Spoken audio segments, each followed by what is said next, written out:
چی جایی میخواد بره؟ میخواد بره زن بگیره. آخه به این زن میدن؟ آره احمق زیاده دیگه تو. میخوایم قایمکی فرار کنیم.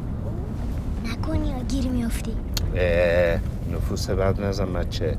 به دلم بد افتاد نمیخوام داداشی بره. نه بابا میره برمیگرده.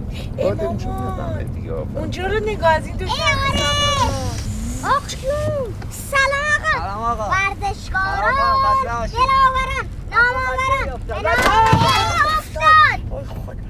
افتاد چی شد؟ افتاد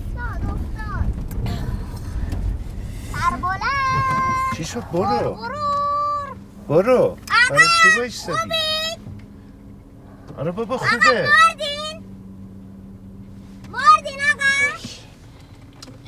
برو بابا داره گریه میکنه نه گریه میکنه حالش خوبه برو تو کجا؟ انتر شما همه تو دیگه کجا بری؟ باید ببین ماشین خط افتاد یا نه Hit the Road, which is the feature debut from Pinar Panahi, who is the son of Jafar Panahi, the Iranian filmmaker who has managed to continue making films despite the best efforts of the authorities to prevent him from doing so. We meet the central family of the film in the borrowed car in which they will spend a lot of the film. There is mother, father, older son and younger son. The older son is in the driver's seat. He doesn't say very much at first. The father is in the back. He appears grouchy. He has a cast on his leg. He's broken his leg.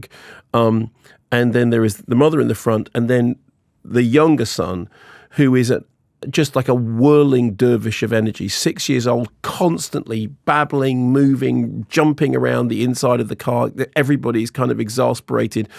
He holds forth on life, the universe, and everything in that way that, you know, out of the mouths of babes and fools and everything. And he's completely irrepressible. And on the one hand, he seems to be a presence who is going to tire everyone's patience, but also there is something fantastically watchable about him. We don't quite know what the journey is about. We've discovered early on that there is a cell phone that should have been thrown away that hasn't been, that is then disposed of.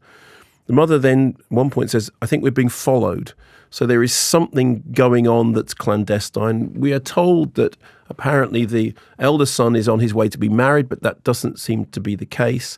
And gradually, during the course of the film, we learn what this journey is actually about.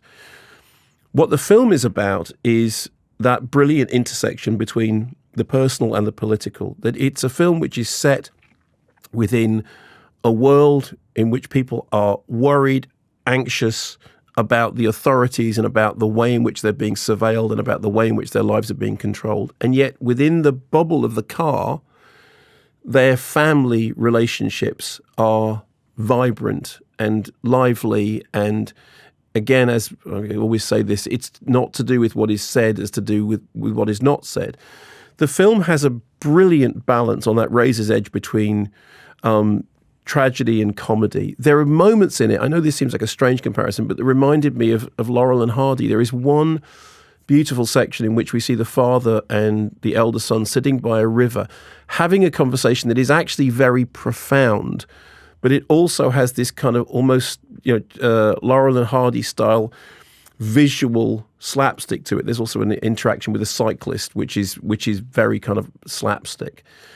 And what happens is during the course of spending the journey with these people, you get to learn about each one of them, and through what they don't say, because they're trying to keep the truth of the matter from the young child. They also have a dog with them who is ailing, and they're trying to keep that from him as well.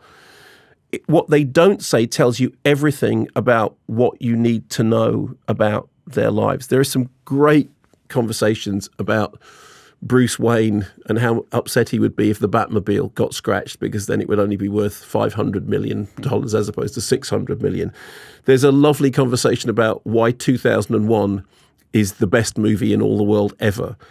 There are some beautiful use of 70s popular songs that are, for some moments are almost like carpool karaoke. There's moments when people are singing along in the car, but then also there are moments in which the film breaks into a kind of musical fantasia breaks the fourth wall and lip syncing addresses the audience. So the film teeters on the brink of surrealism and fantasy, and there is one fantastical sequence which is, it's imaginative, but it's all done so low key. It's, you know, people often talk about, well, that joke about in 4 Weddings and a Funeral, how's your speech going? Oh, you know, laughter and tears, something for everyone. And there is a moment in the film in which there are genuinely in the same frame laughter and tears, something for everyone. And it's such a hard thing to balance that, the serious and the comic, the tragic and the humorous, the personal and the political, the existential and the specific. And I thought this did it brilliantly. I thought it was absolutely, I mean, just breathtakingly well judged. Every now and then when a filmmaker gets something completely right, as you can hear, it's really hard to explain what it is that they got right. But I saw Hit the Road just knowing that a colleague of mine had said, look, it's really great. You need to see it because it's exceptional. And I thought, okay, fine. And I came out thinking, there's nothing wrong with that film. There's just nothing wrong with it. And I can't wait to go and see it again. And it's called Hit the Road, and it's just terrific. Cinematic release.